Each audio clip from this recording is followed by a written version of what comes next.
about wine is that wine is so much a question about passion. Wine is something that's got amazing history, goes thousands of years back. Wine is always a part of celebration of any kind. It's not like you're saying, well, let's have a big party, let's eat some cheese. It's like, let's have a fun time together, let's celebrate things. Wine is part of it.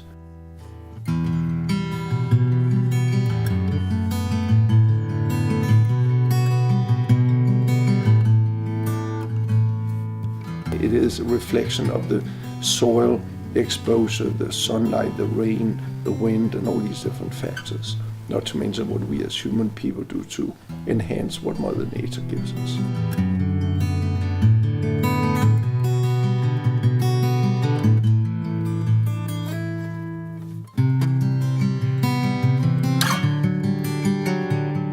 He and I flew into New York on 9/11. He was to be at the World Trade Center, and the very last minute they canceled the meeting. So on the way back, he looked at me and said, do you want to go to our ranch or do you want to go to our house in LA?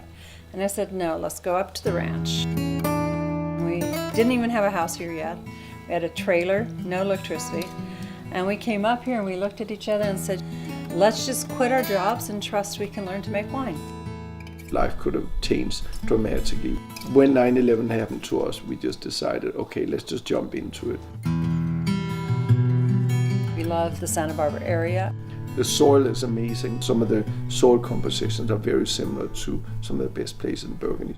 We have that wonderful cooling effect, the Pacific Ocean with the fog that rolls in, gives us these fantastic growing conditions. We can make really, really good grapes, really good wines from here. We live in the middle of our vineyard, and we have horses and dogs and other animals. And the worst thing we wanted to have is doing the conventional farming where you have the skull bones in the skull head saying don't enter for 48 hours. We then start looking at what are alternatives to spraying these pesticides out there. That started getting us down the road of looking at the organic and the biodynamic because they don't spray that nasty stuff. All of our stems, seeds, and skins that we take to the winery, we bring back to the ranch, we compost it, and we put it back into the vineyard. It's like the chickens eating the ants and then fertilizing the vines. It's a lot about creating a farm that rests in itself without importing a lot of things from the outside, creating things yourself from what you have in your farm. So we do the biodynamic, we fill in with the sustainable, and by default we're organic.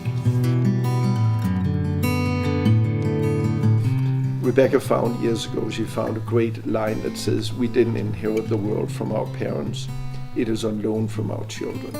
So that whole idea of once you got a piece of land, like this beautiful piece of land that we were lucky enough to buy in 1999, we also realized that we now have a responsibility for a part of the earth, just a little part, but a part of the earth.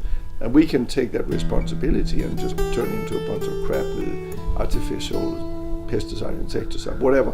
Or we can take it serious and take good care of the land and actually turn it into healthy soil that can provide us with the products that can be used to, in this case, produce wine.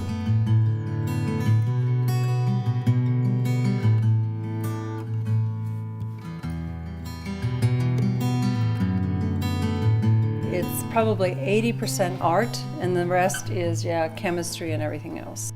Yeah, it is that art and science that goes hand in hand. Both in the vineyard and the winery, you can't do a good job in the farming side if you don't respect the numbers. On the other hand, you've got to be viewing it as a type of art as well. We think we're good farmers by being the first vineyard in US organic, biodynamic, sustainable, certified. We think we're pretty good at farming. So I just love when we're done harvesting in the morning and we load up the bins on the trailer behind my truck and I drive that truck out of here. That's a really cool moment. On the winemaking side is where I think we can still learn quite a bit. You can run a risk in making wines of making it exactly the same way as you've always done. We experiment a lot. It causes us not to be complacent in our winemaking, teaches us new aspects to winemaking that we wouldn't have learned any other way. And I think it allows us to continue to improve our winemaking process. yes, we make good wine today, but we can make better wine tomorrow if we continue to learn. And that's what we do constantly, is look at how can we make it better? How can we improve our farming? How can we improve our winemaking skills to constantly get a better and better glass of wine out of it? Every year after Christmas, New Year, we get some emails from friends, from customers that will say, here's a picture, look at this. This is what I opened with my family on Christmas Eve. I've been saving this bottle for 10 years. And there's a picture of the wine that we made. And that's just really amazing, to that feeling that you get when you created this product that people are enjoying. And not to be like negative about it, but one day when we are dead and gone, there'll still be people. They'll be opening our wines and enjoying our wines. So this thing about creating something that has longevity, that's going to be there for a long time out there and create pleasure, that's really gratifying.